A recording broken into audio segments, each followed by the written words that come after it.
Hello everyone, आपका स्वागत है अड्डा 24/7 क्लास 9 एंड 10 यूट्यूब चैनल पर। और मैं इस सेशन में क्लास 9th का चैप्टर 11 जिसका नाम है वर्क एंड एनर्जी पूरा पढ़ाने वाला हूं, वो भी वन शॉट में। जी हाँ, ये सेशन वन शॉट रहने वाला है जिसमें इस चैप्टर के सारे कंसेप्ट, चाहे वो वर्क हो, चाहे वो काइनेटिक एनर्जी हो, पोटेंशियल एनर्जी हो, law of conservation of energy हो या रेट ऑफ डूइंग वर्क हो, सारे कंसेप्ट को हम एक ही वीडियो में पूरा पढ़ेंगे। तो स्टार्ट किया जाए बिना किसी देरी के। चलिए बच्चों, सबसे पहले हम वर्क को पढ़ते हैं। जैसा कि आपने यहां देखा कि पहला टॉपिक क्या नजर आया, वर्क। तो वर्क को समझते हैं, ठीक है, और फिर टॉपिक वाइज हम इसको पूरा कवर कर लेंगे, ठीक है। तो अगर बात की जाए वर्क की, तो what is the definition of work. आम जीवन में, एक जनरल लाइफ में जो हम वर्क को समझते हैं, साइंस में उसकी डिफिनीशन क्या वही है। तो आइए कुछ एग्जाम्पल देखते हैं। अगर मैं आपसे इन दोनों पिक्चर में कहूं कि यहाँ एक पर्सन दीवार को पुश कर रहा है, क्या इसने वर्क किया? तो आप कहोगे हाँ वर्क किया। और ये भी कहेगा पसीना पोंछते हुए, यार मैंने बहुत काम किया, मैंने दीवार को दिन भर ढकेला, पुश किया, ठीक है। और अगर आप इस लेडी से पूछोगे कि इस लेडी ने काम किया, तो ये फीमेल, ये महिला क्या कहेगी? हाँ मैंने भी धूप में बहुत काम किया, है ना, सर पे जो भार है ऑब्जेक्ट का, उसको मैंने दिन भर कैरी किया। तो एक आम जीवन में इन दोनों पिक्चर को देखकर कहा जाएगा कि वर्क हुआ। लेकिन साइंस के लैंग्वेज में हम यहाँ क्या कह सकते हैं कि वर्क हुआ? जी नहीं। इसका मतलब कि हम डेली लाइफ में जो वर्क को समझते हैं, वर्क की जो डिफिनीशन हम जानते हैं, वो डिफिनीशन साइंस में नहीं चलती। साइंस में वर्क को अलग तरीके से डिफाइन किया जाता है, और वो डिफिनीशन क्या है आइए पता करते हैं। तो अगर हम साइंटिफिक कंसेप्ट ऑफ वर्क देखें, साइंस में वर्क की क्या डिफिनीशन है, तो आइए इस एक पिक्चर से देखते हैं। यहाँ एक लड़का क्या करना चाह रहा है? ऑब्जेक्ट को, किताबों को ऊपर उठाना चाह रहा है। तो उसने क्या किया? किताबों पर फोर्स लगाया। बिना फोर्स लगाए क्या ये इन किताबों को, बुक्स को लिफ्ट कर सकता है? नहीं लिफ्ट कर सकता है। तो इस लड़के ने क्या किया? इन बुक्स पे फोर्स लगाया, किधर? ऊपर की तरफ, अपवर्ड डायरेक्शन में। और इन बुक्स का, किताबों का डिस्प्लेसमेंट भी किधर हुआ? ऊपर की तरफ, है कि नहीं? तो क्या यहां वर्क हुआ? जी हाँ, साइंस के हिसाब से यहां वर्क हुआ। क्यों? क्योंकि फोर्स लगा, और फोर्स लगने के कारण ऑब्जेक्ट का क्या हुआ? डिस्प्लेसमेंट हुआ। किस ऑब्जेक्ट का? जिस ऑब्जेक्ट पे फोर्स लगा उस ऑब्जेक्ट का डिस्प्लेसमेंट हुआ। वो ऑब्जेक्ट अभी तक ग्राउंड पे थी, ये किताबें सभी कहाँ थी? ग्राउंड पे। लेकिन अब ग्राउंड से क्या हो गई? ऊपर लिफ्ट हो गई। तो साइंस के लैंग्वेज में हम कहेंगे कि वर्क इज डन। इसका मतलब कि साइंस के लैंग्वेज में वर्क की डिफिनीशन क्या है? तो वर्क की डिफिनीशन ये है कि जब भी किसी ऑब्जेक्ट पे फोर्स लगे और उस ऑब्जेक्ट का डिस्प्लेसमेंट हो, तो साइंस की नज़र में काम हुआ है, वर्क इज डन, ठीक है। और अगर डिस्प्लेसमेंट नहीं हो रहा फोर्स की डायरेक्शन में, या डिस्प्लेसमेंट ऑब्जेक्ट का नहीं हो रहा, जैसे यहां देखो इस पिक्चर में, आप ध्यान से देखो कि आदमी फोर्स तो लगा रहा है, लेकिन क्या ये जो वॉल है जिस पे वो फोर्स लगा रहा है, क्या इसका डिस्प्लेसमेंट हो रहा है? नहीं। तो डिस्प्लेसमेंट क्या है? जीरो। तो जब वॉल अपनी जगह पर खिसक नहीं रही, वो अपनी जगह पर है, तो चाहे जितना फोर्स लगा लो, वॉल का अगर डिस्प्लेसमेंट नहीं हो रहा, तो साइंस के लैंग्वेज में यहाँ वर्क डन क्या होगा? जीरो होगा, ठीक है। लेकिन आम भाषा में क्या कहेंगे? एक डेली लाइफ में कहेंगे कि इस आदमी ने काम किया। लेकिन साइंस के नज़रिए से इस आदमी ने कोई काम नहीं किया। तो काम तभी होगा, वर्क तभी डन होगा, जब फोर्स लगे ऑब्जेक्ट पे और उस ऑब्जेक्ट का क्या हो? डिस्प्लेसमेंट हो, ठीक है। तो यहां से हमको यह समझ में आ गया कि दो कंडीशन सेटिस्फाई होना जरूरी है, तभी वर्क परफॉर्म होगा। तो दो कंडीशन क्या है? पहली बात तो ये force should be act on an object, force object पे लगना जरूरी है। और दूसरी कंडीशन है कि ऑब्जेक्ट का डिस्प्लेसमेंट भी हो, यानी the object must be displace. और जब ये दोनों कंडीशन सेटिस्फाई होती है, तो वर्क इज डन होता है, यानी वर्क परफॉर्म होता है साइंस के लैंग्वेज में। तो अब आपको क्लियर कट समझ में आ गया कि साइंस के नजरिए से वर्क कब परफॉर्म होगा। वर्क तब परफॉर्म होगा जब फोर्स भी लगे ऑब्जेक्ट पे और उस ऑब्जेक्ट का डिस्प्लेसमेंट भी हो, ठीक है। क्लियर कट समझ में आ गया। चलिए आगे चलते हैं। अब एक कांस्टेंट फोर्स किसी ऑब्जेक्ट पर अगर लगे कुछ समय तक तो कितना वर्क डन होता है, इसको कैलकुलेट कैसे करेंगे, तो आइए देखते हैं। तो वही हेडिंग लिखा है कि work done by a constant force. तो हम मान लेते हैं एक ऑब्जेक्ट जो कि टेबल पे रखा हुआ है, जैसा कि आप यहां देख रहे हो। ये ऑब्जेक्ट की क्या है, इनिशियल पोजीशन। इस ऑब्जेक्ट पे हमने फोर्स लगाया, कितना फोर्स लगाया, एफ फोर्स लगाया, और ये फोर्स कांस्टेंट है। ये नहीं कि समय के साथ 2F हो गया या F/2 हो गया, ठीक है। F अगले पल भी F लग रहा है, हर पल जो फोर्स लग रहा है उसका मैग्नीट्यूड सेम है। तो ऐसे फोर्स को हम क्या कह सकते हैं, कांस्टेंट फोर्स। अब जब मैंने इस कांस्टेंट फोर्स को इस ऑब्जेक्ट पे लगाया तो इस ऑब्जेक्ट का क्या हो गया, डिस्प्लेसमेंट। ये यहां से ऑब्जेक्ट इतने दूर डिस्प्लेस हो गया और अब ये इसकी फाइनल पोजीशन है। तो फोर्स लगने से ये जो डिस्प्लेसमेंट हुआ, इस डिस्प्लेसमेंट को मान लेते हैं S, ठीक है। तो हम वर्क हमने कितना किया इस ऑब्जेक्ट पे, ये कैसे निकालेंगे। तो work done by a constant force कैसे कैलकुलेट किया जाता है, तो let W be the work done. तो वर्क डन को कितना ले लेते हैं, W। We define work to be equal to the product of force and displacement. मतलब कि फोर्स और ऑब्जेक्ट के डिस्प्लेसमेंट का जो प्रोडक्ट है उसके इक्वल होता है वर्क। मतलब फोर्स जो कि हमने F माना और ऑब्जेक्ट का डिस्प्लेसमेंट कितना हुआ, S, इन दोनों के प्रोडक्ट मतलब मल्टीप्लाई के इक्वल होता है वर्क। तो वर्क का फॉर्मूला क्या आ गया, वर्क का फॉर्मूला आ गया फोर्स इनटू डिस्प्लेसमेंट। तो ये बात आपको ध्यान रखनी है। और जाहिर सी बात है, यहां साफ साफ नजर आ रहा है कि अगर फोर्स लगने से ऑब्जेक्ट का डिस्प्लेसमेंट ना हो, मतलब डिस्प्लेसमेंट 0 हो जाए, तो वर्क डन भी क्या हो जाएगा, 0 हो जाएगा, ठीक है। तो ये है फॉर्मूला किसका, वर्क का, जो आपको ध्यान रखना है। तो work equal to F into S, ठीक है।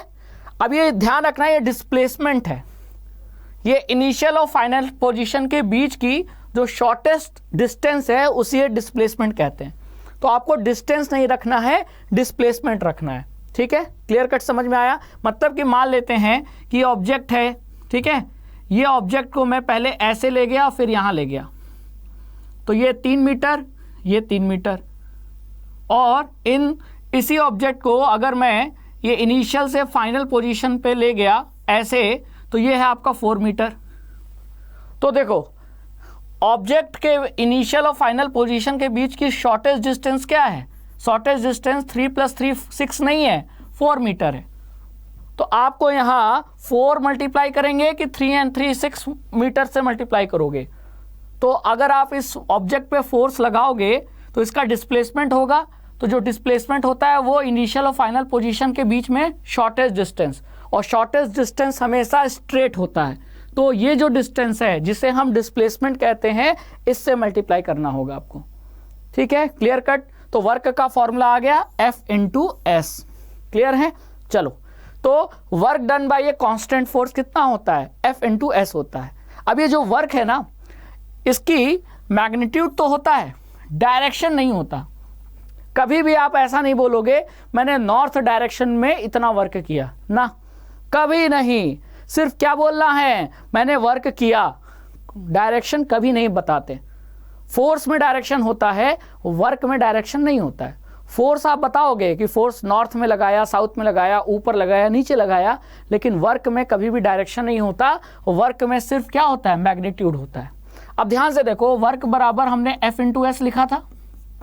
तो अगर मुझे वर्क की यूनिट निकालनी है तो फोर्स और डिस्प्लेसमेंट की यूनिट में मल्टीप्लाई कर दूं तो वर्क की यूनिट आ जाएगी। तो फोर्स की यूनिट क्या होती है, न्यूटन, और डिस्प्लेसमेंट की ऐसा यूनिट मीटर। तो वर्क की क्या आ गई, न्यूटन इंटू मीटर, है ना। तो वही तो लिखा है कि वर्क का जो ऐसा यूनिट होता है वो न्यूटन मीटर होता है, जिसे हम जूल भी कहते हैं। तो ये जूल के इक्वल भी मान सकते हैं। साइंटिस्ट के नाम पर न्यूटन मीटर को जूल नाम दे दिया गया। तो चाहे आप वर्क की ऐसा यूनिट न्यूटन मीटर बोलो, चाहे जूल बोलो, दोनों सही है। लेकिन आमतौर पे एक स्टूडेंट क्या बोलता है, जूल कहता है, जो कि आपको याद रखना है। आमतौर पे हम जूल कहते हैं और जूल सही भी है, लेकिन अगर न्यूटन मीटर बोला जाए तो भी वो सही है, गलत नहीं है। तो अगर मैं आपसे पूछूं कि 1 newton meter equal to how many joule, तो 1 newton meter equal to 1 joule. ठीक है, तो 1 जूल इसका मतलब कितना वर्क हुआ? अगर 1 न्यूटन का फोर्स लगे जिसके वजह से अगर 1 मीटर डिस्प्लेसमेंट हो तो हम ये कहेंगे कि वर्क डन कितना है? 1 जूल है। तो 1 joule is the amount of work done on an object when a force of 1 newton displaces that object by 1 meter along the line of action of force. ठीक है, तो वर्क के बारे में हमको बहुत सारी जानकारी मिल गई। पहली जानकारी फॉर्मूला F इंटू एस, दूसरी जानकारी वर्क के पास सिर्फ मैग्नीट्यूड होता है, डायरेक्शन नहीं होता। तीसरी जानकारी वर्क की जो SI यूनिट होती है जूल होती है, जिसे हम न्यूटन मीटर भी कह सकते हैं। ठीक है, क्लियर कट पता चल गया। चलिए आगे चलते हैं। अब बात आती है कि वर्क जीरो कब होगा, वर्क पॉजिटिव कब होगा, वर्क निगेटिव कब होगा। तो वर्क डन जीरो कब होगा? तो जरा फॉर्मूले को देखो, वर्क का फॉर्मूला होता है F इंटू एस। तो अगर फोर्स जीरो हो गया तो भी वर्क क्या हो जाएगा? जीरो। अगर डिस्प्लेसमेंट जीरो हो गया तो भी वर्क डन क्या हो जाएगा? जीरो। और अगर दोनों जीरो हैं तो भी वर्क डन क्या है? जीरो है कि नहीं? तो वही लिखा है कि when force is equal to zero, या तो displacement is equal to zero, या फोर्स एंड डिस्प्लेसमेंट दोनों अगर जीरो हो जाएं, ठीक है, तो भी वर्क डन क्या हो सकता है? जीरो हो सकता है। और एक केस और है, ठीक है, अगर फोर्स और डिस्प्लेसमेंट के बीच में 90 डिग्री बने तो भी वर्क डन क्या होता है? जीरो होता है। ठीक है, जैसे कि एक कुली आपने देखा रेलवे स्टेशन पे क्या करते हैं, आपके पास लगेज सामान ज़्यादा रहता है तो वो आपसे कुछ पैसे लेता है और कहता है कि आपके सामान को मैं बाहर स्टेशन के बाहर मैं छोड़ दूंगा, है ना। तो वो क्या कर रहा है, उसने अपने सारे आपके सारे लगेज को उसने अपने सर पे रख लिया। तो सर पे जब लगेज रख रहा है तो वो लगेज पे फोर्स किधर लगा रहा है? फोर्स लगा रहा है ऊपर,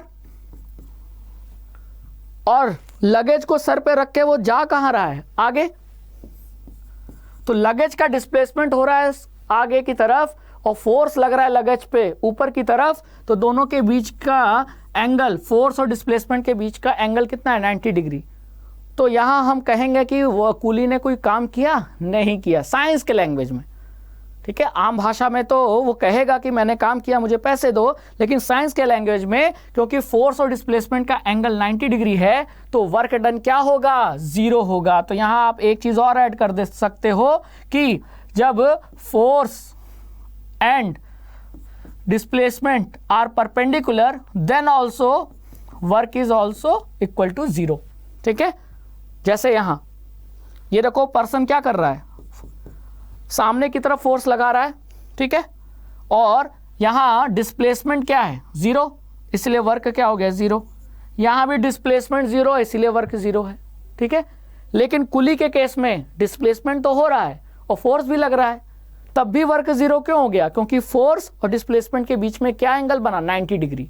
और जब भी फोर्स और डिस्प्लेसमेंट के बीच में एंगल 90 डिग्री बनेगा तब भी वर्क डन क्या होगा? जीरो होगा, ये ध्यान रखना। तो स्टार्टिंग में आपको एक पिक्चर दिखाई थी जहां एक महिला अपने हेड पर वेट कैरी कर रही थी, देखो। तो ये महिला वेट को कैरी करके कहां जा रही है? आगे जा रही है।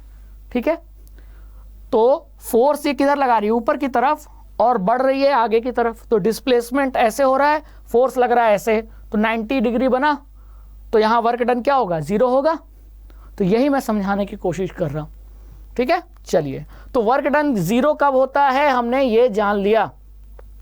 4 कंडीशन है, जब फोर्स जीरो हो या डिस्प्लेसमेंट जीरो हो या फोर्स डिस्प्लेसमेंट दोनों जीरो हो जाए या फोर्स डिस्प्लेसमेंट के बीच में एंगल कितना हो? 90 डिग्री, मतलब दोनों परपेंडिकुलर हो तो भी वर्क डन जीरो होता है। ठीक है, अब बात करते हैं वर्क डन पॉजिटिव कब होता है। तो जब फोर्स के डायरेक्शन में डिस्प्लेसमेंट हो तो वर्क डन क्या होता है? पॉजिटिव होता है। ठीक है, समझ में आया? जैसे यहां आप देखो, ध्यान से देखो, यहां ऑब्जेक्ट था, ऑब्जेक्ट पे मैंने फोर्स लगाया, किधर? फोर्स का डायरेक्शन है राइट साइड, और ऑब्जेक्ट का डिस्प्लेसमेंट भी किधर हुआ है? Right side.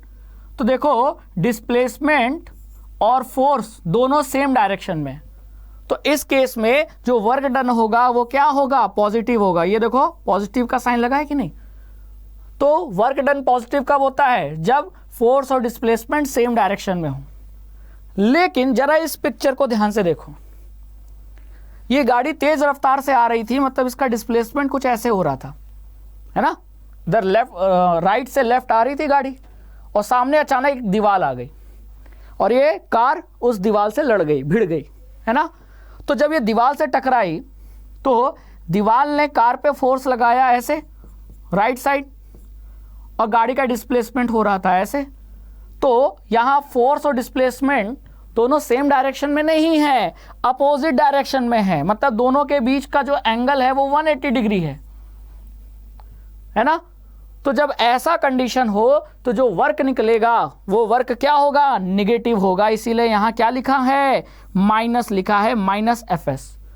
ठीक है, तो वर्क डन 0 भी हो सकता है, कंडीशन आपको बता दिया। वर्क डन पॉजिटिव भी हो सकता है, कंडीशन आपको बता दिया, जब फोर्स और डिस्प्लेसमेंट सेम डायरेक्शन में हो। सेम डायरेक्शन मतलब एंगल क्या हो, 0 डिग्री। और वर्क डन निगेटिव भी हो सकता है जब फोर्स और डिस्प्लेसमेंट अपोजिट डायरेक्शन में हो, मतलब जब एंगल फोर्स और डिस्प्लेसमेंट के बीच में 180 डिग्री हो तो भी वर्क डन निगेटिव होगा। ठीक है, क्लियर कट समझ में आ गया। चलिए, तो हमने वर्क के कंसेप्ट को पढ़ लिया, अब आते हैं काइनेटिक एनर्जी के कंसेप्ट को पढ़ते हैं। ठीक है, तो एनर्जी के बिना कोई वर्क संभव है? तो वर्क और एनर्जी दोनों इंटर रिलेटेड है ना। भाई हम सुबह से लेकर रात तक कोई मेहनत करते हैं, कोई काम करते हैं, आपके पापा ऑफिस जा रहे हैं, आप पढ़ाई कर रहे हो, तो वर्क हम तभी कर पाएंगे जब हमारे शरीर में क्या होगी, एनर्जी। तो एनर्जी है तो वर्क पॉसिबल है, नो एनर्जी नो वर्क। ठीक है कि नहीं। तो लाइफ बिना एनर्जी के पॉसिबल ही नहीं है ना। सन एनर्जी जो सबसे ज़्यादा एनर्जी का सोर्स है, सबसे बड़ा एनर्जी का सोर्स है, biggest natural source of energy, वो तो सन है।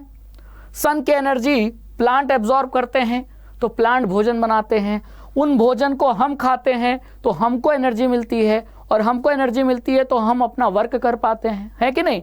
तो एनर्जी है तो वर्क है, नो एनर्जी नो वर्क, है कि नहीं। आपके पास एनर्जी होगी तो आप किसी दूसरे ऑब्जेक्ट पे क्या लगा पाओगे, फोर्स, और दूसरे ऑब्जेक्ट पे जब फोर्स लगाओगे तो उस ऑब्जेक्ट का हो सकता है डिस्प्लेसमेंट, और फोर्स इनटू डिस्प्लेसमेंट क्या हुआ, वर्क। तो मतलब आपके पास एनर्जी थी तो आगे चल के वर्क परफॉर्म हुआ कि नहीं हुआ, यही समझाने की कोशिश कर रहा हूं कि वर्क और एनर्जी इंटर रिलेटेड है। ठीक है, अब क्या लिखा है, the word energy is very often used in our daily life, but in science we give it a definite and precise meaning. लेकिन साइंस में से हम एक बहुत डेफिनेट और प्रिसाइज मीनिंग से बताते हैं। जैसे कि यहाँ एग्जाम्पल देखो, आप यहाँ एक क्रिकेट का एग्जाम्पल देख रहे हो, जहाँ जब बॉलर ने, गेंदबाज ने बॉल किया, बॉल को तेज रफ्तार से फेंका, तो बॉल के पास कोई एनर्जी थी, है ना। और जब ये बॉल स्टंप से टकराया तो बॉल ने एक फोर्स लगाया किस पे, स्टंप पे। तो स्टंप पे फोर्स लगने के कारण स्टंप जमीन पे गिर गया कुछ दूर जाकर, है ना। तो मतलब स्टंप पे फोर्स लगा और स्टंप कुछ दूर जाकर गिर गया, मतलब स्टंप का क्या हुआ, डिस्प्लेसमेंट। तो फोर्स इनटू डिस्प्लेसमेंट मतलब वर्क। तो बॉल ने वर्क किया, किस पे वर्क किया, जिस पे वो फोर्स लगा रहा है। तो बॉल किसको जाके हिट कर रहा है, स्टंप को। तो बॉल फोर्स वर्क कर रहा है किस पे, स्टंप पे। तो बॉल क्यों वर्क कर पा रहा है, क्योंकि बॉल के पास एनर्जी है। इसका मतलब कुल मिला के बॉल की एनर्जी किसको ट्रांसफर हुई, स्टंप को, और स्टंप वो एनर्जी गेन करके क्या हो गया, दूर जाकर गिर पड़ा। तो कुल मिलाकर यहां आप क्या देख रहे हो, सारा खेल एनर्जी का है। ठीक है, एनर्जी है तो बॉल ने वर्क किया, और वर्क कर कैसे किया, बॉल ने स्टंप पे फोर्स लगाया और स्टंप का डिस्प्लेसमेंट हुआ, तो स्टंप कुछ दूर जाकर गिर गया और बैट्समैन आउट हो गया, बैट्समैन। तो यहां बैट्समैन आउट होने के पीछे स्टंप का गिरना था, और स्टंप इसलिए गिरा क्योंकि फोर्स लगा।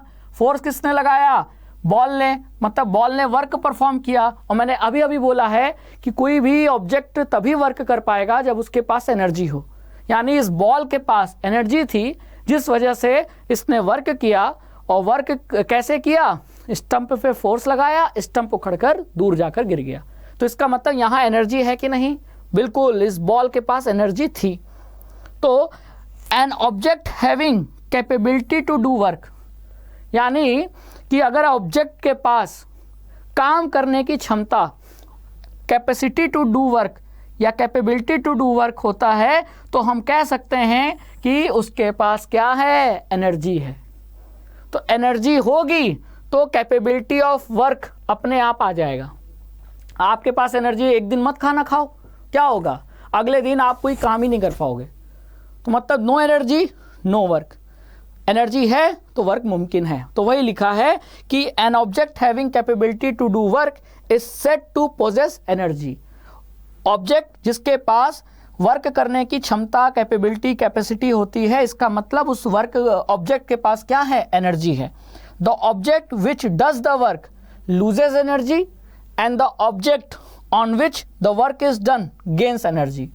मतलब जो ऑब्जेक्ट वर्क करेगा उसकी एनर्जी कम हो जाएगी और जिस पे वर्क करेगा उसकी एनर्जी बढ़ जाएगी। जैसे यहाँ बॉल के पास जो एनर्जी थी, उस एनर्जी की वजह से बॉल ने स्टंप पे क्या किया? वर्क किया। तो बॉल की एनर्जी कम हो गई, इसी वजह से स्टंप से टकराने पर बॉल धीमे हो गई। लेकिन बॉल ने किस पे वर्क किया? स्टंप पे वर्क किया। तो जो स्टंप था, ठीक है, वो उस पे वर्क हुआ, उसने वर्क नहीं किया, उस पे वर्क हुआ। तो जो इस पे वर्क होता है वो एनर्जी गेन करता है। इसीलिए स्टंप पे वर्क हुआ तो उसने एनर्जी गेन किया, और एनर्जी गेन करने के वजह से अभी वो एकदम सीधे खड़ा था और अभी वो रफ्तार से उड़ते हुए जाकर दूर गिर गया, है ना। तो ये ध्यान रखना है कि जो वर्क करता है उसकी एनर्जी घटती है और जिस पे वर्क किया जाता है उस ऑब्जेक्ट की एनर्जी बढ़ती है, इंक्रीज होती है। ठीक है, जैसे मैंने इस पेन को यहां से उठाकर यहां ले गया तो मैंने वर्क किया ना, फोर्स ऊपर लगाया, इस पेन का डिस्प्लेसमेंट भी ऊपर की तरफ हुआ, तो मैंने वर्क किया। और मैंने कैसे वर्क किया? क्योंकि मेरे पास क्या थी? एनर्जी थी। तो मैंने वर्क किया, ठीक है, तो मेरी एनर्जी क्या होगी? घटेगी। तो मैं यहां से इसको यहां ले गया, मैंने वर्क किया, मेरी एनर्जी घट गई। लेकिन मैंने किस पे वर्क किया? पेन पे। तो पेन पे वर्क हुआ तो इसकी एनर्जी अब क्या हो गई? बढ़ गई। तो मेरी एनर्जी कम हो गई और इसकी एनर्जी बढ़ गई। तो मेरी एनर्जी क्यों कम हुई? क्योंकि मैंने वर्क किया। और इसकी एनर्जी क्यों बढ़ गई? क्योंकि इस पे वर्क किया गया। समझ में आया? तो ये लाइन बहुत इंपॉर्टेंट है कि जो वर्क करता है वो अपनी एनर्जी लूज करता है और जिस ऑब्जेक्ट पे वर्क किया जाता है वो अपनी एनर्जी को क्या करता है? गेन करता है।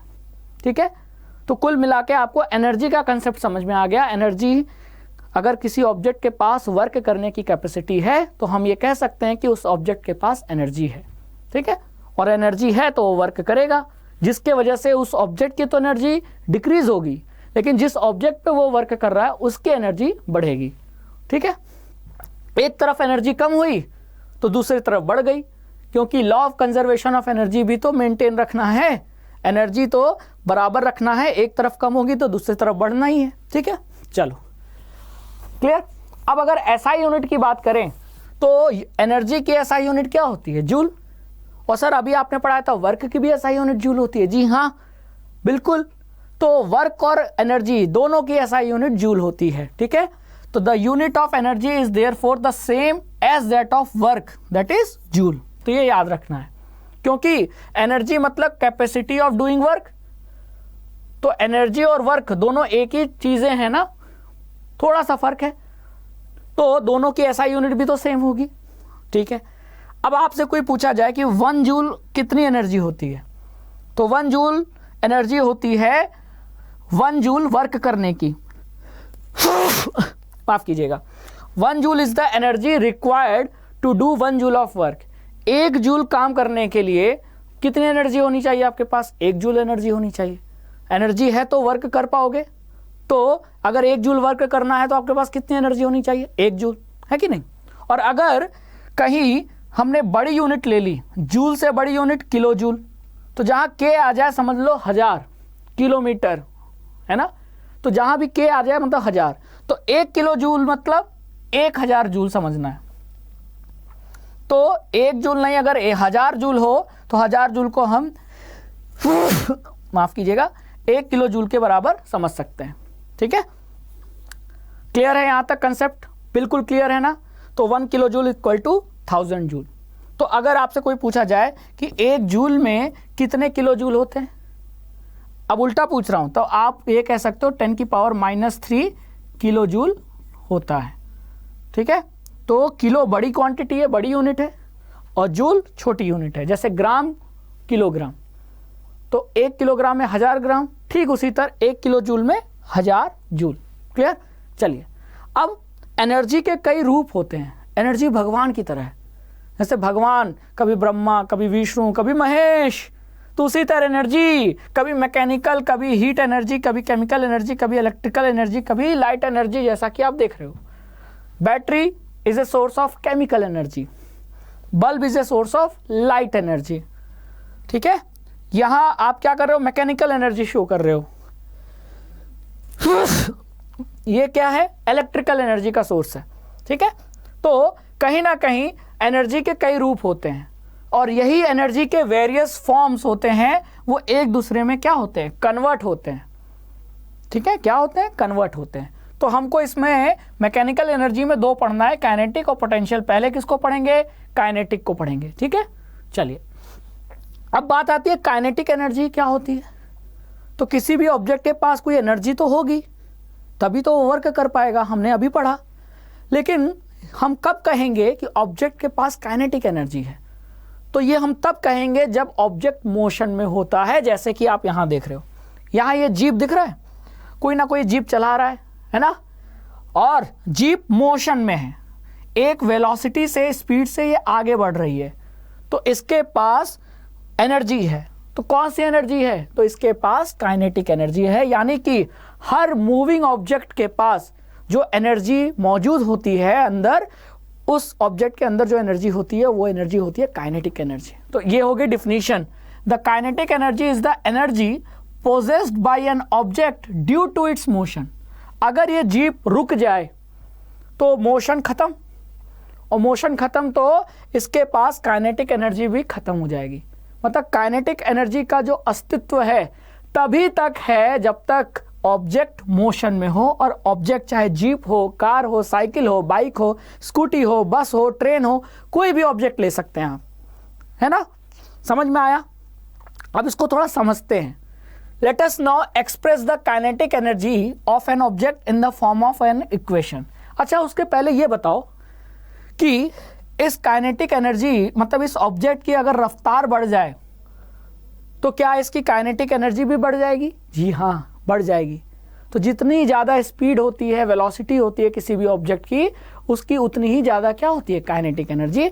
अभी हम देखेंगे, उसके लिए हमको काइनेटिक एनर्जी का इक्वेशन देखना पड़ेगा। ठीक है, तो चलिए इक्वेशन देखने के लिए हम कुछ एजम्पशन लेते हैं। तो कंसीडर, आप एक ऑब्जेक्ट कंसीडर करो जिसका मास कितना ले लो? m, और वो ऑब्जेक्ट एक यूनिफॉर्म वेलोसिटी से क्या हो रहा है? आगे बढ़ रहा है, और यूनिफॉर्म वेलोसिटी जो इनिशियल है वो कितना ले लिया हमने? u। ठीक है, let it now be displace through a distance s when a constant force f acts on it in the direction of its displacement. यानी कि एक ऑब्जेक्ट जिसका मास m था और उसकी इनिशियल वेलोसिटी u थी, उस पर एक कांस्टेंट फोर्स लगा। क्या लगा? कांस्टेंट फोर्स F, जिसके वजह से वो ऑब्जेक्ट क्या हो गया? डिस्प्लेस हो गया। कितना डिस्प्लेस हुआ? यहाँ D लिखा है, यहाँ S लिखा है, तो आप D भी ले सकते हो, S भी ले सकते हो, तो मैंने S ले लिया क्योंकि यहाँ डिस्टेंस को क्या माना है? S माना है। जितने दूर वो डिस्प्लेस हो रहा है उस डिस्टेंस को हमने क्या ले लिया? S। ठीक है, तो यहाँ मैंने D को हटाकर S लिख दिया। ठीक है, आप जो मानो D भी मान सकते हो, इसमें कोई गलती नहीं है। ठीक है, अब आपको ये पता लगाना है कि जो ऑब्जेक्ट जिसकी इनिशियल वेलोसिटी u थी, फोर्स लगाने से उसका डिस्प्लेसमेंट हुआ। ठीक है, और डिस्प्लेसमेंट के कारण उसकी वेलोसिटी बढ़ के क्या हो गई? v हो गई। Then the work done is Fs। अब वर्क डन अगर देखोगे तो वर्क डन क्या होता है? Force into displacement. फोर्स कितना लिया हमने? कैपिटल F, और डिस्प्लेसमेंट कितना माना? S। तो वर्क कितना हुआ? F इंटू एस, ठीक है।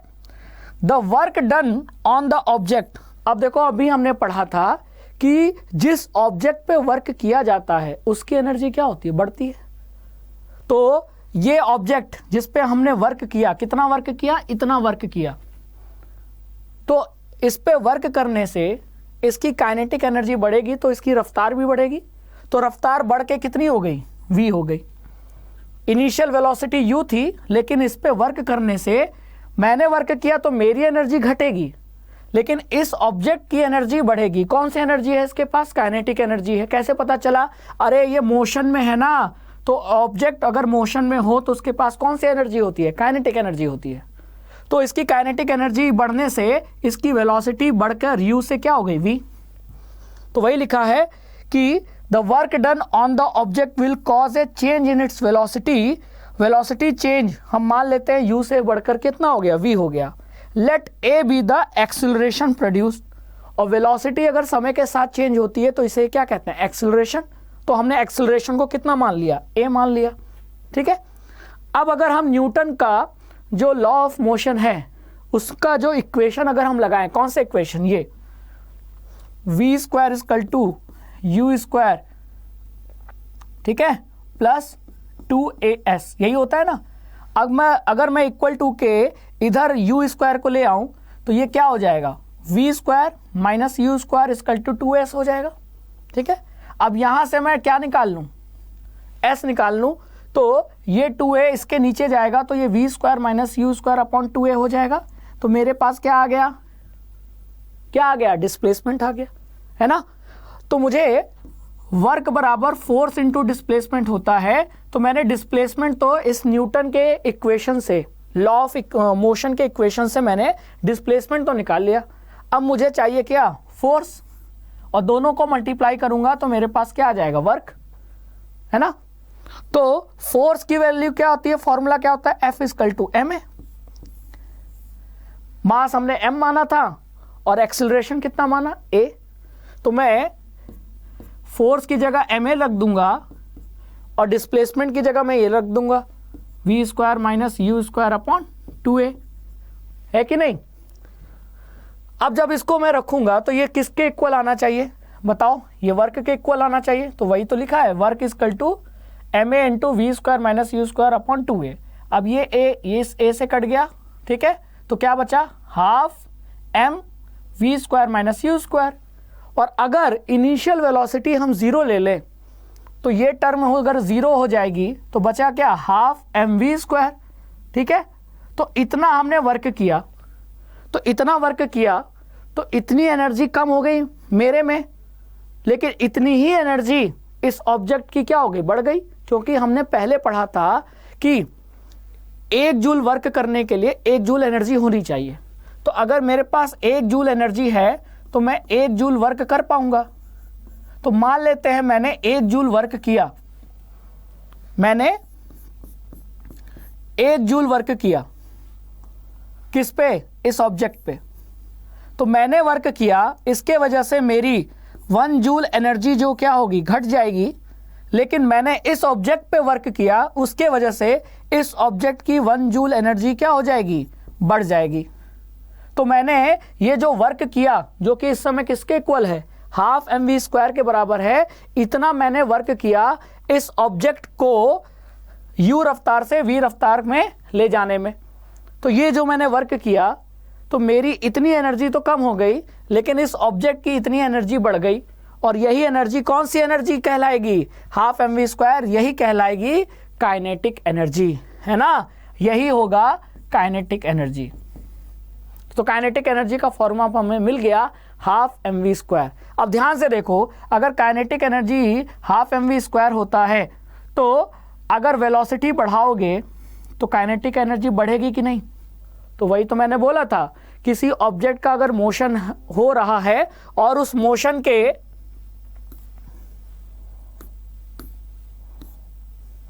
किसी ऑब्जेक्ट का अगर मोशन हो रहा है, उसकी रफ्तार बढ़ जाए तो उसकी काइनेटिक एनर्जी भी बढ़ जाएगी। और किसी ऑब्जेक्ट का अगर मास बढ़ जाए तो भी काइनेटिक एनर्जी बढ़ जाएगी। लेकिन अगर कोई ऑब्जेक्ट रेस्ट पे आ जाए तो इसका मतलब v0, तो उसकी काइनेटिक एनर्जी भी 0। तो कोई भी ऑब्जेक्ट जो रेस्ट पे होता है वो काइनेटिक एनर्जी उसकी जीरो होती है, ठीक है। तो मास और वेलोसिटी के स्क्वायर पे डिपेंड करता है काइनेटिक एनर्जी, ठीक है, हमेशा ये याद रखना। तो ये रहा काइनेटिक एनर्जी का कंसेप्ट। तो हमने काइनेटिक एनर्जी भी पढ़ लिया। अब आते हैं एनर्जी का एक और रूप, एक और फॉर्म, वो है पोटेंशियल एनर्जी। इसको समझते हैं, ठीक है। तो पोटेंशियल एनर्जी क्या होती है, इसको थोड़ी समझने की कोशिश करते हैं। जरा यहाँ एग्जाम्पल देखो, रबर बैंड ले लो, क्या लिखा है, टेक ए रबर बैंड, ठीक है, हमने रबर बैंड ले लिया, हमारे घरों में रबर बैंड होता ही है कि नहीं। अब hold it at one end and pull from the other, the band stretches, मतलब एक एंड से उसको पकड़ के दूसरे एंड से स्ट्रेच करो, खींचने की कोशिश करो, तो आप देखोगे कि रबर बैंड स्ट्रेच हो जाएगा, ठीक है। Release the band at one of the ends, what happen, अब स्ट्रेच करने के बाद एक तरफ से छोड़ दो तो रबर बैंड वापस अपनी जगह पर आ जाएगा। तो क्या हुआ, what happen, the band will tend to regain its original length, तो जो रबर बैंड की ओरिजिनल लेंथ थी उस ओरिजिनल लेंथ को उसने वापस अटेन कर लिया। मतलब पहले हमने रबर बैंड को स्ट्रेच किया तो उसकी ओरिजिनल लेंथ से वो बढ़ गया, और फिर जब छोड़ दिया तो वापस वो अपने ओरिजिनल लेंथ पे आ गया, ठीक है। तो ऐसा क्यों हुआ, ऑब्वियसली ऐसा इसलिए हुआ कि जब हमने रबर बैंड को स्ट्रेच किया था तो हमने इस पे वर्क किया, तो हमने इस पे वर्क किया तो हमारी एनर्जी तो घटेगी लेकिन इसकी एनर्जी बढ़ेगी। तो इसके पास स्ट्रेच करने से कौन सी एनर्जी आ गई, तो आंसर है पोटेंशियल एनर्जी आ गई, है कि नहीं। How did it acquire energy when stretch, तो इसको स्ट्रेच करने से इसके पास एनर्जी आ गई, वो एनर्जी ही कौन सी कहलाएगी, पोटेंशियल एनर्जी कहलाएगी। इसका मतलब पोटेंशियल एनर्जी को आपने कुछ समझा कि ऑब्जेक्ट की हमने शेप चेंज करो, जैसे रबर बैंड को हमने लंबा स्ट्रेच किया ना तो उसकी शेप चेंज हुई, तो शेप चेंज होने के कारण किसी ऑब्जेक्ट में जो एनर्जी आती है वो कौन सी एनर्जी आती है, पोटेंशियल आती है। अब एक और एग्जांपल देख लेते हैं। यहाँ इस पर्सन को देखो, यहाँ ये डंबल, ये जो वेट है क्या कर रहा है, इस वेट को कुछ हाइट तक उठा रहा है ना, यहां से इसको यहां तक ले जा रहा है।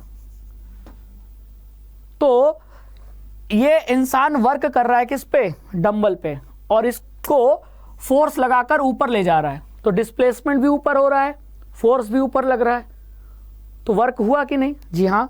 तो वर्क इस पर्सन ने किया तो इसकी एनर्जी तो डिक्रीज होगी, लेकिन जितनी एनर्जी इस पर्सन की डिक्रीज हुई है उतनी ही एनर्जी इस डंबल की क्या हो जाएगी, बढ़ जाएगी।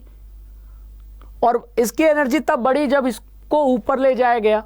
तो किसी ऑब्जेक्ट को अगर हम कुछ हाइट तक ऊपर उठाते हैं तो उसके एनर्जी बढ़ जाती है, उसके एनर्जी स्टोर हो जाती है, वो भी एनर्जी कौन सी होती है, पोटेंशियल एनर्जी। यानी किसी ऑब्जेक्ट के हाइट को बढ़ाने से या किसी ऑब्जेक्ट के शेप या उसके कॉन्फ़िगरेशन को चेंज करने से उसमें जो एनर्जी स्टोर होती है उसी एनर्जी को हम क्या कहते हैं, पोटेंशियल एनर्जी कहते हैं, है ना। तो in this example energy gets stored due to work done on the object. तो हमारा ऑब्जेक्ट क्या था, ये जो डंबल दिख रहा है, ये जो वेट लिफ्टिंग कर रहे हैं ना, तो वेट लिफ्टिंग में ये जो वेट है उसको उठाया जा रहा है, तो ऑब्जेक्ट ये है। तो जो वर्क करता है उसकी एनर्जी डिक्रीज होती है, लेकिन जिस पे वर्क करता है उसकी एनर्जी बढ़ती है। तो इंसान वर्क कर रहा है तो इसकी एनर्जी तो घटेगी, लेकिन किस पे वर्क कर रहा है, इस वेट पे, तो इस वेट की एनर्जी बढ़ेगी। तो इसकी वेट की जो एनर्जी बढ़ी वो कौन सी एनर्जी थी, पोटेंशियल एनर्जी, है कि नहीं। तो द एनर्जी ट्रांसफॉर्म या transfer to an object is stored as potential energy. मतलब इस ऑब्जेक्ट को h हाइट ऊपर ले जाने में इसके अंदर जो एनर्जी स्टोर हुई वो कौन सी एनर्जी थी, पोटेंशियल एनर्जी। तो रबर बैंड को स्ट्रेच करने पर भी उसके अंदर एनर्जी कौन सी आई, पोटेंशियल। किसी ऑब्जेक्ट को हाइट पे ले जाने पे भी जो एनर्जी स्टोर होती है वो कौन सी होती है, पोटेंशियल। तो इसका मतलब पोटेंशियल एनर्जी का कंसेप्ट रिलेटेड है किससे, या तो हाइट से या शेप को चेंज करने से, ठीक है। जैसे धनुष बाण है, बो एंड एरो, तो धनुष को चलाने के लिए हम धनुष को क्या करते हैं, धनुष बाण में बाण को चलाने के लिए, एरो चलाने के लिए हम एरो को धनुष पर खींचते हैं, तो जो धनुष का तार है ना, स्ट्रिंग, वो स्ट्रेच होता है और स्ट्रेच होने के वजह से उस धनुष में पोटेंशियल एनर्जी स्टोर हो जाती है। और जब हम धनुष में से तीर को चलाते हैं तो तीर तेजी से निकलता है और निकल रहा है रफ्तार से, तो उसके पास कौन सी रफ्तार की वजह से कौन सी एनर्जी होती है? काइनेटिक। मतलब तीर चलाते समय पोटेंशियल एनर्जी का कन्वर्जन किस में हुआ? काइनेटिक एनर्जी में कन्वर्जन हुआ, है कि नहीं? समझ में आ गया?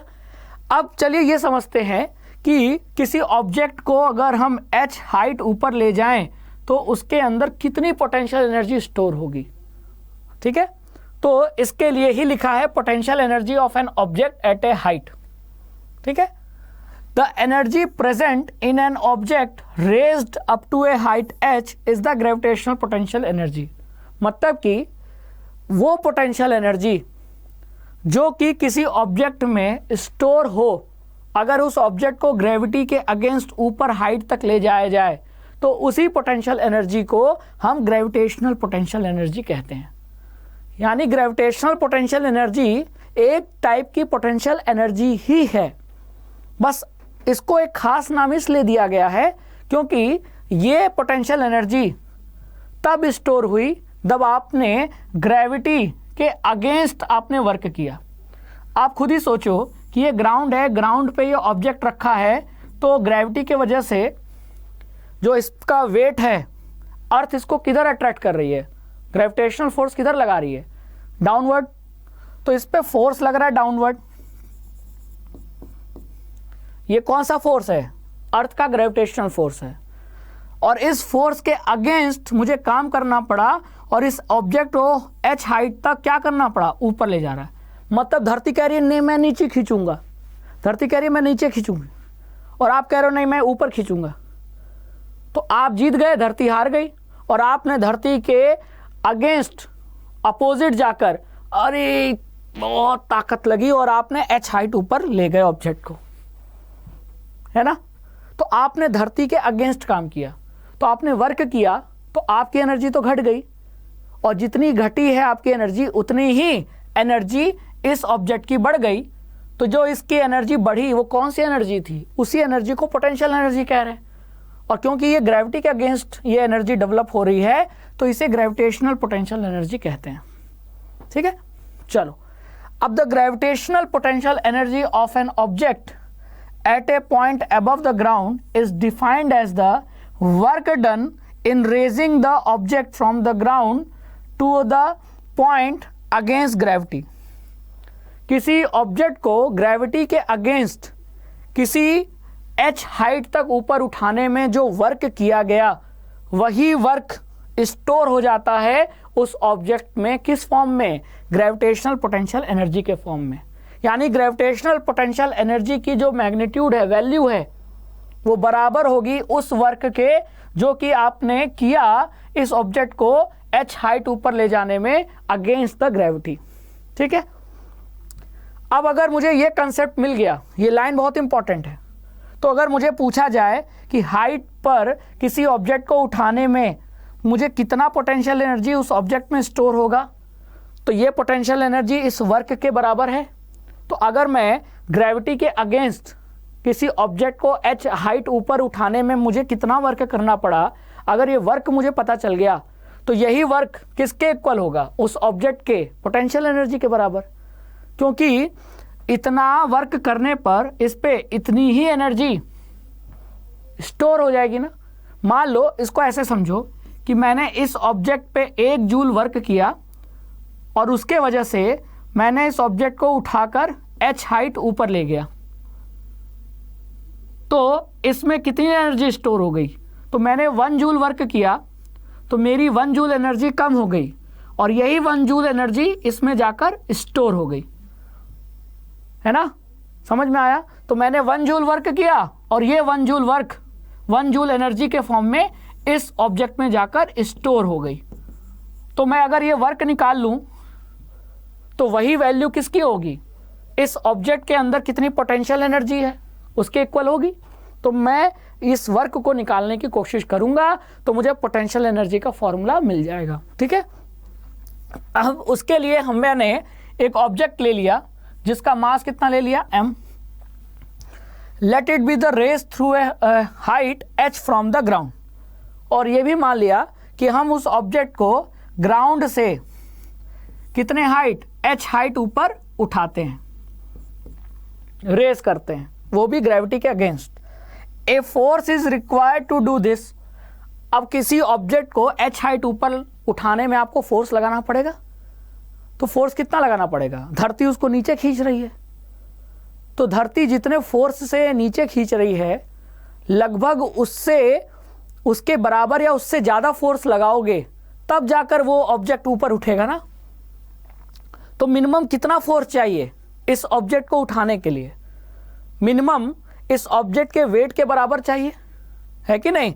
तो minimum force required to raise the object is equal to the weight of the object.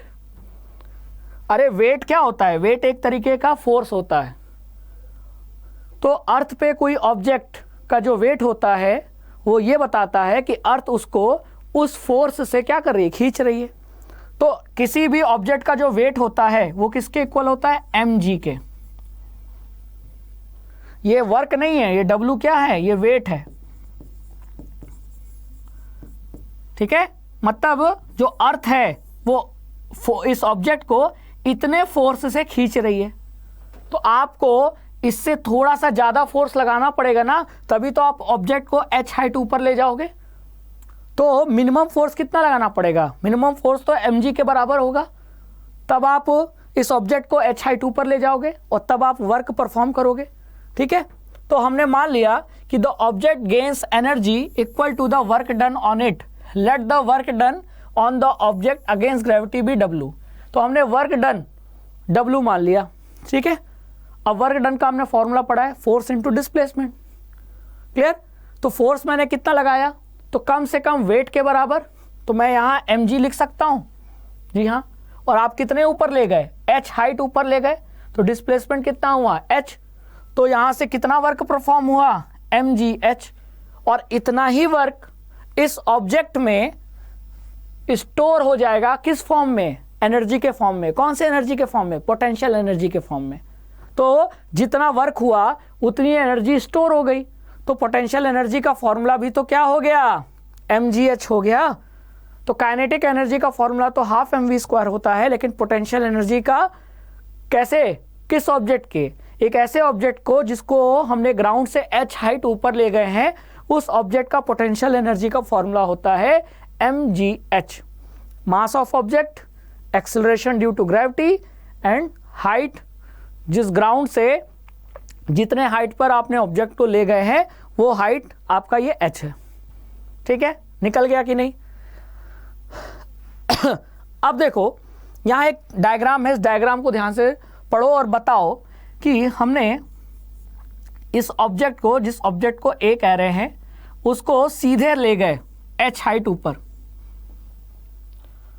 और दूसरे कंडीशन में, ये तो फर्स्ट कंडीशन है, दूसरे कंडीशन में उसी ऑब्जेक्ट को h हाइट ऊपर ले गए, लेकिन पहले यहाँ ले गए, फिर इधर ले गए, फिर ऊपर ले गए, फिर इधर लाया, फिर ऊपर ले गए।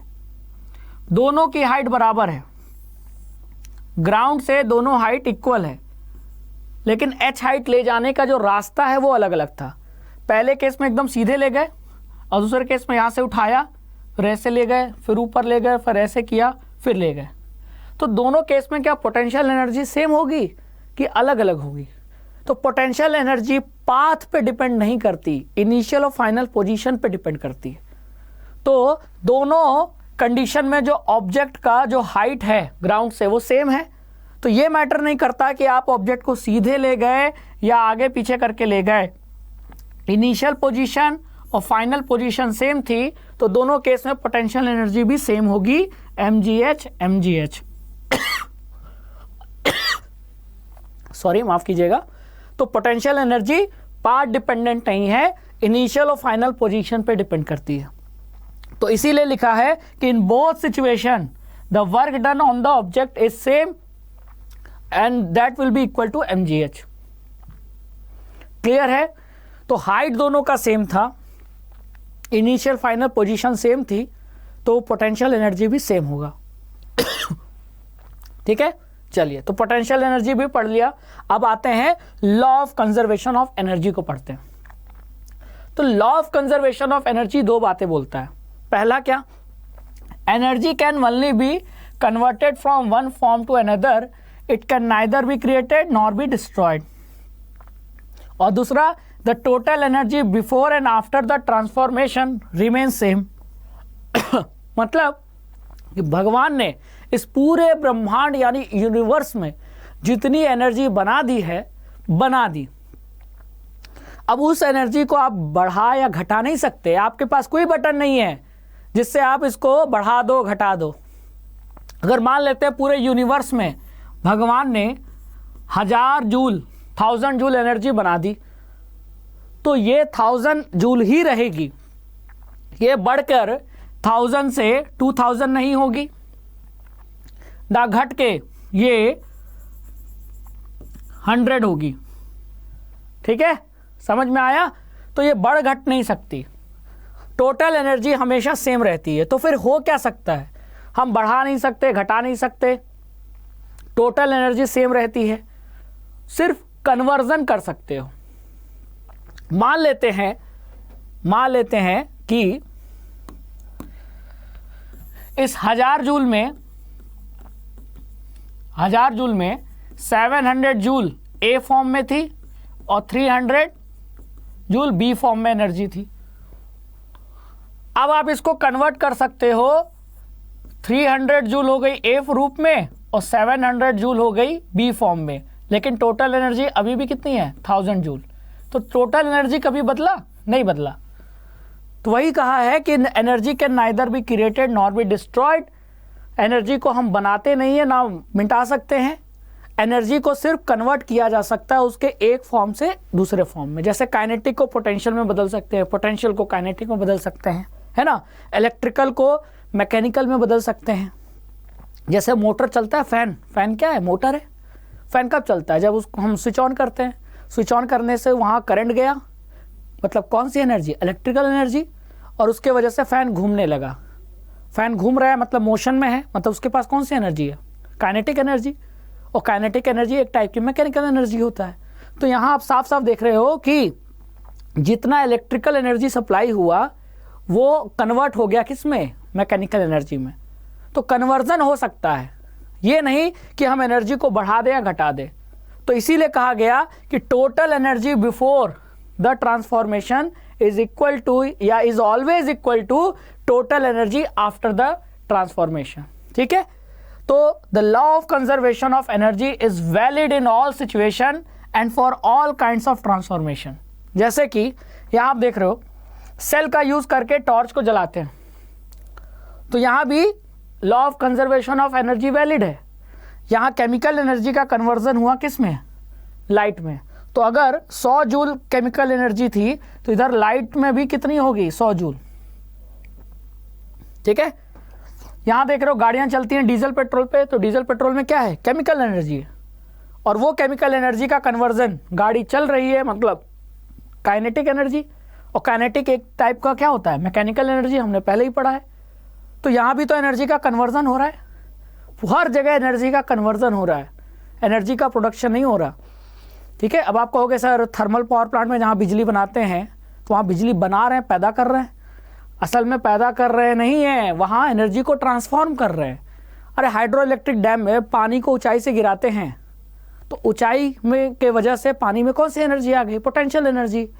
और वो पोटेंशियल एनर्जी की वजह से जब पानी गिरता है नीचे तो वो काइनेटिक एनर्जी में चेंज हो जाता है, और काइनेटिक एनर्जी टरबाइन के ब्लेड को घुमाती है तो वो बिजली बनता है। यानी कि पोटेंशियल एनर्जी पहले काइनेटिक में बदला और काइनेटिक एनर्जी फिर इलेक्ट्रिकल एनर्जी में बदला, है ना। तो हम कहने को कहते हैं प्रोडक्शन ऑफ इलेक्ट्रिसिटी, बिजली का उत्पादन कर रहे हैं, लेकिन असल में तो वहाँ कन्वर्जन ही हो रहा है, एक एनर्जी को दूसरे में कन्वर्ट किया जा रहा है। ठीक है, अब इसको एक और एग्जांपल से समझते हैं। हमने एक बॉल लिया, बॉल को कुछ हाइट ऊपर ले गए और ऊपर हाइट ले जाने के बाद बॉल को रोक दिया, तो बॉल अभी रेस्ट पे है, तो काइनेटिक एनर्जी क्या है, 0। लेकिन मान लेते हैं कि इस हाइट के वजह से, हाइट कितना है 20 मीटर, बॉल को 20 मीटर ऊपर ले जाने के वजह से इसमें पोटेंशियल एनर्जी जो स्टोर हुई वो कितनी स्टोर हुई, 100 जूल। तो टोटल एनर्जी निकालोगे तो टोटल एनर्जी कैसे निकालोगे, पोटेंशियल प्लस काइनेटिक, पोटेंशियल है 100, काइनेटिक है 0, तो टोटल एनर्जी आ गई 100।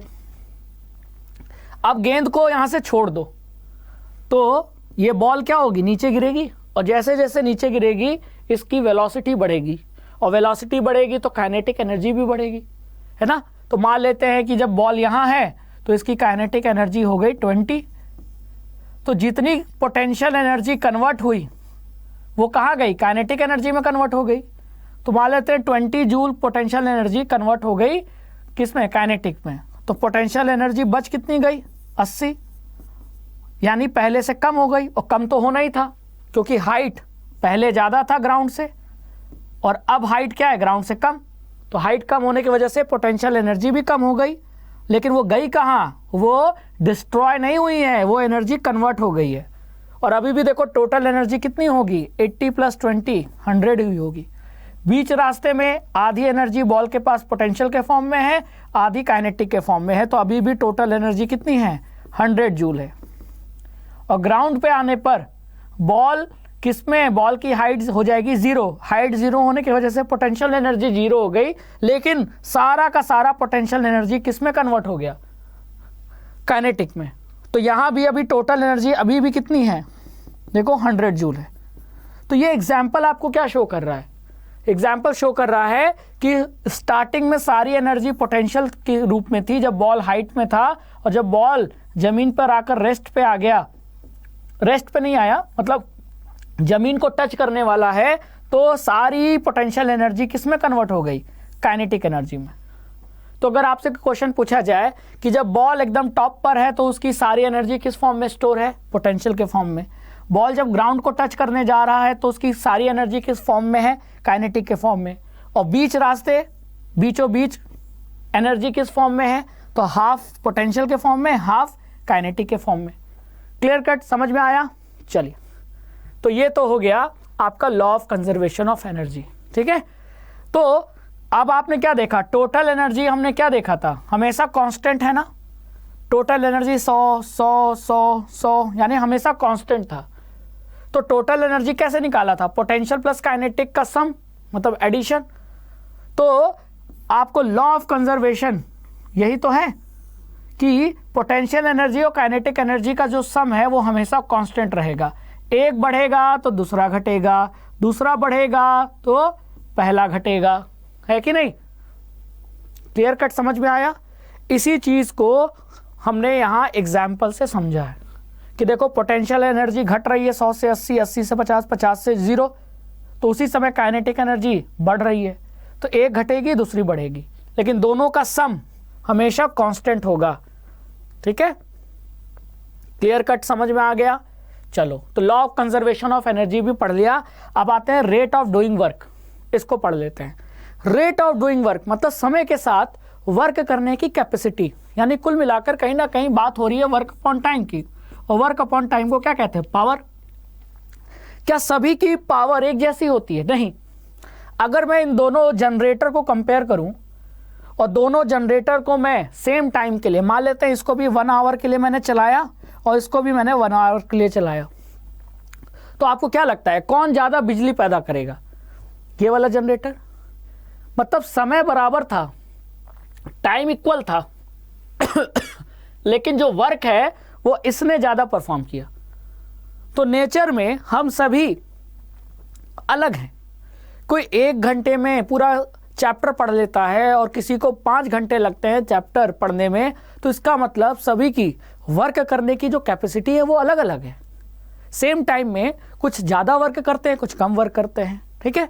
अब इन दोनों कार को देखो, ये बड़ी कार है, इंजन ज़्यादा पावरफुल है, तो दोनों को 1 घंटा बोला जाए कि फुल रफ्तार में चलाओ, तो ये ज़्यादा स्पीड से चलेगी तो ज़्यादा डिस्टेंस कवर करेगी, मतलब ज़्यादा वर्क करेगी, और ये कम वर्क करेगी। तो इसीलिए हमको वर्क के साथ साथ रेट ऑफ डूइंग वर्क भी देखना पड़ेगा। सिर्फ काम मत देखो, ये भी देखो कि उस काम को कितने समय में किया गया है, ये भी तो मैटर करता है। तो जब हम समय के साथ काम को जोड़ते हैं तो आ जाता है वर्क अपॉन टाइम, जिसे हम कहते हैं पावर, है ना। तो पावर का फॉर्मूला क्या हो गया, वर्क अपॉन टाइम। और पावर की डिफिनीशन क्या हो गई? रेट ऑफ डूइंग वर्क और the rate of transfer of energy is known as power. Power की एसआई यूनिट कैसे निकालेंगे? तो वर्क की एसआई यूनिट होती है जूल और समय की होती है सेकंड, तो जूल पर सेकंड हो गया पावर की एसआई यूनिट। और जूल पर सेकंड को ही हम क्या भी कहते हैं? वॉट भी कहते हैं। तो चाहे जूल पर सेकंड कहो चाहे वॉट कहो, ठीक है। तो what is the SI unit of power, और वॉट को मैं जूल पर सेकंड भी कह सकता हूं। जैसे कि जूल को मैंने न्यूटन मीटर बोला था, ठीक उसी तरह। अब 1 किलोवाट, तो 1 किलोवाट मतलब 1000 वाट, और 1 वाट होता है 1 जूल पर सेकेंड। तो 1 किलोवाट मतलब 1000 वाट, और वाट मतलब जूल पर सेकेंड, तो 1 किलोवाट मतलब 1000 जूल पर सेकेंड, है कि नहीं? सिंपल है। तो ये आपको ध्यान रखना है। इस तरीके से हमने ये पावर भी निकाल लिया, ठीक है। अब बात करें कमर्शियल यूनिट ऑफ एनर्जी की, मतलब ऊर्जा का व्यावसायिक मात्रक। तो आमतौर पे जो हम ऊर्जा सबसे ज़्यादा जो कंज्यूम कर रहे हैं, तो आमतौर पे हमारे घरों में बिजली, फैन, रेफ्रिजरेटर, टीवी, एसी सब किस पे चल रहा है? इलेक्ट्रिकल एनर्जी पे चल रहा है ना। तो कितनी बिजली ऊर्जा आपकी आप खपत कर रहे हो, तो जितनी खपत करोगे उस हिसाब से बिजली बिल दोगे। तो बिजली बिल को हम किस में बोलते हैं? यूनिट में बोलते हैं। तो वही यूनिट जो है, वही यूनिट एनर्जी की कौन सी यूनिट होती है? कमर्शियल यूनिट होती है, ठीक है। तो एनर्जी की वैसे तो ऐसा यूनिट हमने जूल पढ़ा है, लेकिन जूल एक छोटी यूनिट हो जाती है। तो अगर हम बड़े यूनिट की बात करें तो कमर्शियल यूनिट ऑफ एनर्जी होता है आपका 1 किलोवाट आवर, ठीक है। तो unit joule is too small and hence is inconvenient to express large quantities of energy. तो एनर्जी के एक बड़ी यूनिट को अगर हम लें तो वो जूल ना लेकर हम ले लेते हैं किलोवाट आवर। लेकिन ध्यान रखना, अगर ऐसा यूनिट पूछा जाए तो वो सिर्फ और सिर्फ जूल ही होगा, ठीक है। क्लियर? ये तो यूनिट तो है लेकिन ऐसा यूनिट नहीं है। तो आमतौर पे जो हम 1 यूनिट कहते हैं ना, 1 यूनिट बिजली जली है, तो 1 यूनिट बिजली का मतलब ही है कि 1 किलोवाट आवर इलेक्ट्रिकल एनर्जी खर्च हुई है, बिजली खर्च हुई है। तो 1 किलोवाट आवर इक्वल टू ही 1 यूनिट होता है, ठीक है। तो अगर आप किसी भी मान लेते हैं कोई इलेक्ट्रिकल इक्विपमेंट है, इलेक्ट्रिकल डिवाइस है, प्रेस, मान लेते हैं प्रेस का पावर कितना है? 1 किलोवाट, और उस प्रेस को आपने 1 घंटा चलाया, तो पावर हो गई 1 किलोवाट और समय कितना हो गया? 1 आवर। तो पावर इंटू टाइम करोगे, अभी आपने देखा कि पावर होता है वर्क अपॉन टाइम, तो वर्क होगा क्या? Power into time. और वर्क को मैं एनर्जी भी कह सकता हूँ। तो एनर्जी निकालने के लिए पावर इंटू टाइम करना चाहिए। तो पावर मैंने प्रेस का कितना ले लिया? 1 किलोवाट, और उस प्रेस को मैंने कितना समय इस्तेमाल किया? 1 आवर। तो ये कितना हो गया? 1 किलोवाट आवर, और यही है 1 यूनिट। और अगर आपने 1 किलोवाट आवर बिजली खर्च की है, मतलब आपने 1 यूनिट बिजली जलाई है, और 1 यूनिट का दाम जितना है मान लेते 10 रुपये, तो आपका बिजली बिल कितना हो गया? 10 रुपये। तो जितना किलोवाट आवर आप इलेक्ट्रिकल एनर्जी का कंजप्शन करोगे उतने यूनिट बिजली खर्च होगी। 2 किलोवाट आवर मतलब 2 यूनिट, 50 किलोवाट आवर मतलब 50 यूनिट, और 1 यूनिट का दाम पता हो तो आप बिजली बिल निकाल सकते हो, है कि नहीं। अब एक बहुत फेमस क्वेश्चन है जो पूछा जाता है, जो आपको याद रखना है कि 1 किलोवाट आवर को अगर जूल में रिप्रेजेंट किया जाए तो 1 किलोवाट आवर में कितने जूल होते हैं? क्योंकि अगर आपको कहा जाए कि 1 किलोग्राम में कितने ग्राम होते हैं, तो आपका हो गया 1000 ग्राम। दोनों तो मास का ही यूनिट है ना, लेकिन एक बड़ा यूनिट है, एक छोटा यूनिट है। ठीक उसी तरह किलोवाट आवर भी एनर्जी का यूनिट है और जूल भी एनर्जी का यूनिट है, लेकिन एक बड़ा यूनिट है, एक छोटा यूनिट है। तो बड़े और छोटे में कंपैरिजन होगा तो 1 किलोवाट आवर में कितने जूल होंगे? ठीक है, तो ये निकालने के लिए मुझे क्या करना है? जूल मतलब जूल किसका होता है? वर्क का। और पावर का क्या होता है? वॉट। और टाइम का क्या होता है? सेकंड। तो जूल बराबर मैं क्या लिख सकता हूँ? जूल बराबर मैं वाट इंटू सेकंड लिख सकता हूँ। तो 1 किलोवाट आवर में कितने वाट और कितने सेकंड होते हैं ये पता चल जाए तो मेरा जूल आ जाएगा। अब यहाँ देखो किलोवाट, तो 1 किलोवाट अभी आपने देखा कितने वाट? 1000 वाट। तो इसका मतलब मुझे पता चल गया कि 1 किलोवाट में कितने वाट होते हैं? 1000 वाट होते हैं।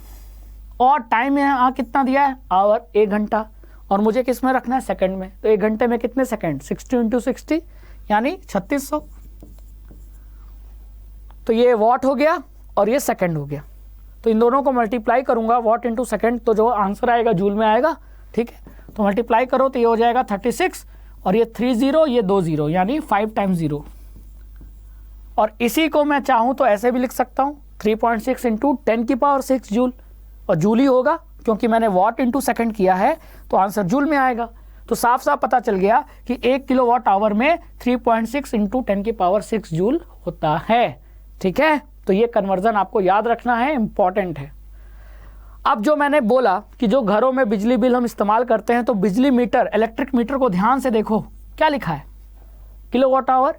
तो अगर यहाँ लिखा है 1326 मतलब आपने 1326 यूनिट बिजली जलाई है, क्योंकि जितने किलोवाट आवर होता है वही यूनिट होता है, ठीक है।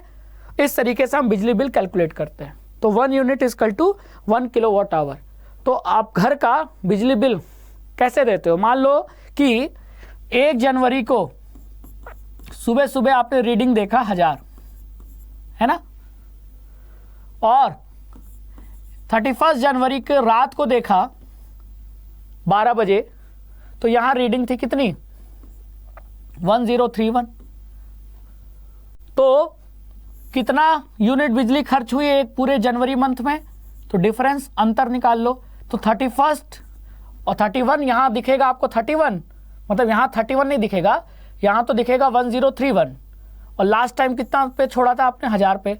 तो जब डिफरेंस निकालोगे तो आएगा 31 किलोवाट आवर। तो 31 किलोवाट आवर मतलब 31 यूनिट। तो 31 यूनिट बिजली की खपत हुई, 1 यूनिट का दाम निकाल लो और 31 से मल्टीप्लाई कर दो, 31 यूनिट का आ जाएगा। तो अगर 1 यूनिट का दाम 10 रुपये, तो 31 यूनिट का, 31 यूनिट का 310 रुपये, आ गया आपका बिजली बिल। तो इस तरीके से हम बिजली बिल कैलकुलेट करते हैं। सारा खेल किलोवाट आवर का है, ठीक है। समझ में आया? तो ये कन्वर्जन भी याद रखना पड़ेगा आपको, ठीक है। तो ये हो गया commercial unit of energy, that is 1 kilowatt our. और इस तरीके से हमने पूरा वर्क एंड एनर्जी चैप्टर को एक 1 शॉट वीडियो में कंप्लीट किया। I hope you like this video, और इसी तरह अड्डा 24/7 के साथ पढ़ते रहिए। अड्डा 24/7 क्लास 9 and 10 यूट्यूब चैनल के साथ जुड़ते रहिए। Thank you so much.